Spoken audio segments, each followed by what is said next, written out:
तो दोस्तों फाइनली हम आ गए हैं वियतनाम में। और यहाँ पे थोड़ा रुका है, 1-2 घंटे की जो यहाँ पे वेटिंग है। और आइए हम बात करते हैं कि वीज़ा का क्या इशू है यहाँ पर। सो खास करके आप अपने इंडियन एयरपोर्ट से निकलते हैं तो रिटर्न टिकट होना ज़रूरी है। दैट्स ये समझाने की ज़रूरत नहीं है। Two way and fro both return ticket की ज़रूरत है आपको। और आपको ज़रूरत है इंश्योरेंस की। यस, इंश्योरेंस की। हालांकि बाली पे कहीं लिखा नहीं है कि आपको इंश्योरेंस की ज़रूरत है, लेकिन आप इंडिया से जब निकलते हैं तो आपको इंश्योरेंस लेना ज़रूरी पड़ जाता है। कोविड रिपोर्ट मेरा पूछा नहीं, सो दैट्स कम्प्लीटली फ़ाइन। और इमिग्रेशन काउंटर पे उन्होंने मेरा एकोमोडेशन डिटेल्स, ये 30 डेज़ का जो मैं स्टे करूँगा बाली में, उसका उन्होंने एकोमोडेशन डिटेल पूछा जो मैंने इनको दिया, और दैट्स इट। जो इंडियन इमिग्रेशन है वो पूछे मुझसे कि वीज़ा, तो मैंने कहा वीज़ा ऑन अराइवल। फिर उन्होंने पूछा कि आपका स्टे बताइए, तो मैंने इनको अपना स्टे बताया। और किस कारण, क्या वजह है जो आप जा रहे हैं, तो मैंने कहा टूरिज़्म।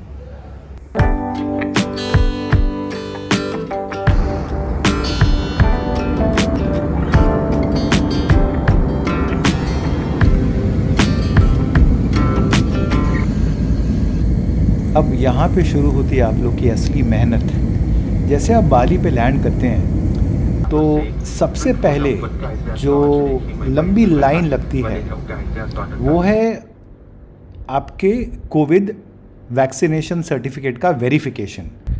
ऐप का नाम है पेदुली लिंदुगी। अगर ये आप इंस्टॉल कर रहे हैं और आपका वेरिफिकेशन नहीं हो रहा है तो कोई घबराने वाली बात नहीं है।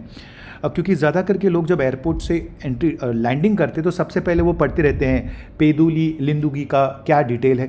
कुछ ज़रूरत नहीं है, आप सीधा जाइए, अपना हार्ड कॉपी या सॉफ्ट कॉपी लेकर जाइए, उनको बताइए कि भाई ये मेरा फाइनल 2 कोविड शॉट्स या 3 बूस्टर के साथ ये मेरा जो है हार्ड कॉपी या सॉफ्ट कॉपी बताइएगा, वो वेरीफाई करेंगे। फिर आप नेक्स्ट काउंटर पे जाते हैं। तो मान के चलिए आपका 10 से 15 मिनट लग जाता है आपका वेरिफिकेशन पे। इसके बाद जो नेक्स्ट काउंटर है वहाँ पर आपको पेमेंट करना पड़ता है, वीज़ा पेमेंट। मुझे याद है पहली बार मैं फ्री आया था, कोविड के पहले मैं फ्री आया था, लेकिन अब $35 लगते हैं, क्या बोलते हैं, आपको पे करने का। अच्छा, तो $35 आप पे कर रहे हैं, उसके लिए भी कम से कम 20 मिनट से आधे घंटे तक जाता है। वो पेमेंट करने के बाद नेक्स्ट आता है आपका इमिग्रेशन, यानी कि आपको थप्पा जो लगता है आपके पासपोर्ट के ऊपर, तो उसके लिए अच्छी खासी लंबी लाइन है। तो मान के चलिए आधे घंटे से 1 घंटे आपका वहाँ निकल जाता है। दोस्तों, थप्पा लगने के बाद आपका नेक्स्ट काउंटर आता है baggage counter. Finally check in हो गया हमारा बाली में। सो अब आगे देखते हैं, बैगेज उठाते हैं। यहाँ पर भी एक 10 से 15 मिनट मान के चलेगा, क्योंकि यहाँ पर काफ़ी टाइम लगता है।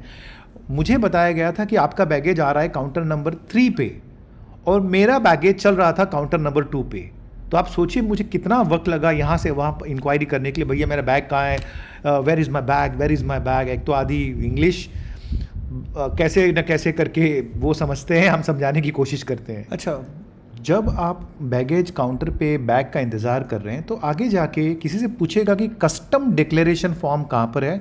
उस कस्टम डिक्लेरेशन को फॉर्म को आपको भरना पड़ता है, और भरने के बाद वापस एक 15 से 20 मिनट का लाइन लगता है, जहाँ पर आप इस कस्टम डिक्लेरेशन फॉर्म को सबमिट करते हैं।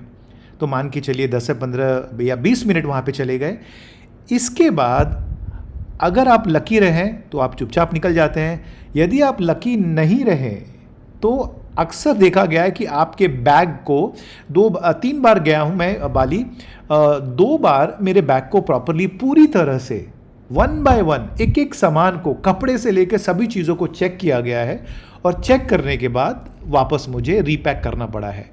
तो ये जो जर्नी है थोड़ा वक्त लगता है। अक्सर देखा गया, लोग कहते हैं कि यहाँ पर 5 घंटे भी लगे हैं the whole journey from landing to airport से बाहर निकलना है।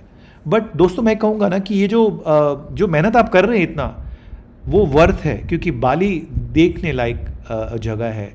ऐसा लगता है कि हिंदू कल्चर यहाँ पर फूट फूट के भरा पड़ा है। तो मैं तो कहूँगा कि मैं तीसरी बार बाली आ रहा हूँ और मुझे बहुत ही लुभावना, बहुत ही सुंदर लगता है। तो ज़रूर आए बाली, बड़ा मज़ा आएगा।